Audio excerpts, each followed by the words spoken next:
Hola, mi nombre es Vicent Fontbuena Borràs y soy profesor del Departamento de Ingeniería Química y Nuclear de la Universidad Politécnica de Valencia. En el siguiente vídeo didáctico vamos a hablar sobre la resolución de un caso práctico aplicando la transferencia de cantidad de movimiento, en este caso a través de la ley de Newton. Mediante la visualización de esta presentación, el alumnado podrá recibir los siguientes objetivos formativos. Podrá conocer la influencia de los fenómenos de transporte en el campo de la ingeniería y más concretamente en el campo de la ingeniería química.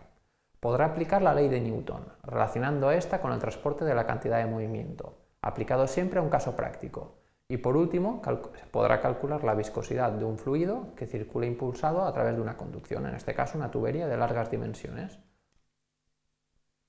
La presentación se ha dividido en tres etapas. Una primera introducción a la ley de Newton y a los fenómenos de transporte. Realizaremos la resolución de un problema práctico mediante la aplicación de la mencionada ley de Newton y por último obtendremos unas consideraciones finales.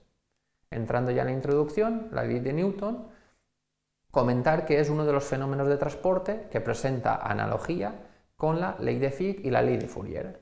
Aquí vemos la representación matemática de las tres leyes mencionadas. La ley de Fick relacionada con el transporte de materia, la ley de Fourier relacionada con el transporte de energía, o en este caso temperatura, y la ley de Newton relacionada con el transporte de movimiento. En un círculo en rojo hemos querido mencionar que las tres leyes presentan cierta analogía y en todas ellas aparece una constante de proporcionalidad. La difusividad de materia para la ley de Fick, la transferencia de calor o de energía a través de la ley de Fourier y la viscosidad en el caso de la ley de Newton, como hablaremos a continuación. Además, en todas ellas es muy importante destacar que siempre debe aparecer una fuerza impulsora, bien sean diferencias de concentración, de temperatura o incluso de movimiento. Esta ley, por tanto, tiene lugar una transmisión de cantidad de movimiento a través de un fluido que se está transportando, por ejemplo, a través de una conducción de largas dimensiones. ¿Cómo se produce este fenómeno? Para ello vamos a explicar en primer lugar el primer término, la diferencia de velocidad. Veamos un ejemplo.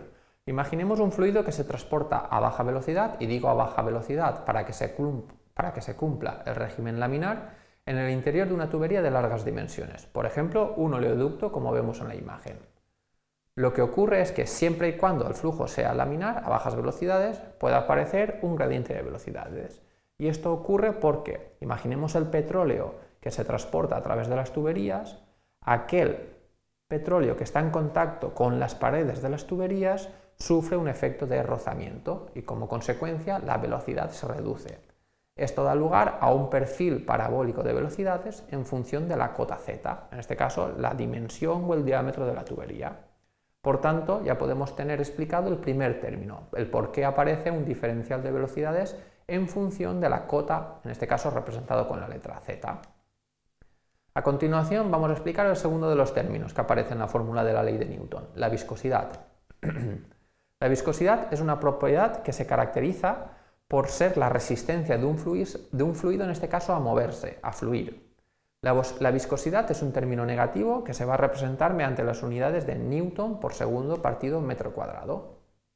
¿Por qué es un término negativo? Porque nos indica que la viscosidad tiene una resistencia o una oposición al movimiento del propio fluido. Por lo tanto, en la fórmula matemática va a venir representado mediante un símbolo negativo.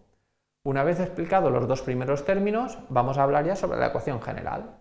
Tenemos, por tanto, haciendo resumen, un diferencial de velocidades, tenemos el concepto de la viscosidad dinámica, que como hemos visto es un término negativo, y todo esto nos da lugar a la ley de Newton, donde nos aparece un esfuerzo cortante o un flujo, representado en unidades de Newton partido metro cuadrado, en este caso. Veamos ya la aplicación de la ley de Newton a un caso práctico. En este caso lo que nos piden es determinar la viscosidad de un fluido, en este caso imaginemos petróleo, el cual se transporta a través de un oleoducto. Imaginemos el ejemplo, una tubería de un oleoducto que tiene un diámetro de 1 metro. Entre ambas placas de la tubería se encuentra el crudo del petróleo, el cual nos dicen que se mueve a una velocidad de 0,6 metros por segundo, cumpliendo en todo momento el régimen laminar. Sabiendo que la fuerza necesaria aplicada para mover este fluido es de 0,8 newtons, se desea conocer cuál va a ser la viscosidad del fluido en unidades del sistema internacional. Se considera que durante todo momento el flujo cortante y la viscosidad van a ser constantes en todo el proceso. Veamos ahora la resolución del mismo. Tenemos unas variables conocidas como son la velocidad aplicada e incluso la cota de nuestra tubería, en este caso el oleoducto. No conocemos la viscosidad, puesto que es la incógnita que nos piden determinar, y por lo tanto deberemos determinar cuál es ese esfuerzo constante para tener todos los elementos de la ecuación de la ley de Newton. En primer lugar, lo que vamos a hacer es calcular cuál es el área real de la tubería.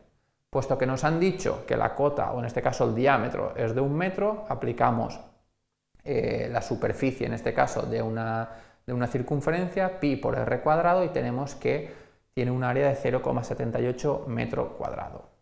Una vez calculada el área de nuestra tubería, vamos a determinar cuál es el esfuerzo cortante. Sabemos por definición que este esfuerzo va a ser el cociente entre la tensión o la fuerza aplicado a una determinada área.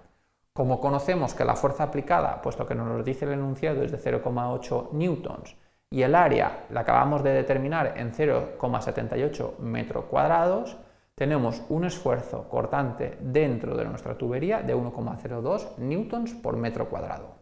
Por tanto, una vez determinado el esfuerzo cortante y conociendo ya las velocidades y las cotas, podemos aplicar la ley de Newton. ¿Cómo calculamos esa ecuación diferencial? En primer lugar, debemos repasar el enunciado, ya que este nos especifica que tanto viscosidades como esfuerzos son constantes, lo cual nos va a simplificar la determinación de este diferencial de velocidades respecto a la cota.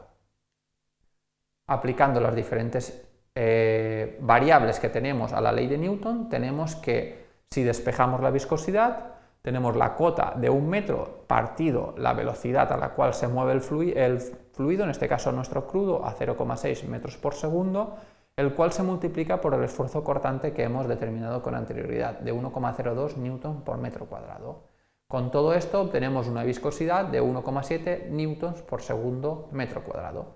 Por tanto, hemos visto cómo podemos aplicar la ley de Newton para determinar la viscosidad del crudo, o en este caso de petróleo, que se transporta a una determinada velocidad dentro de un oleoducto. Con todo esto vamos a poder obtener una serie de consideraciones finales a modo de resumen.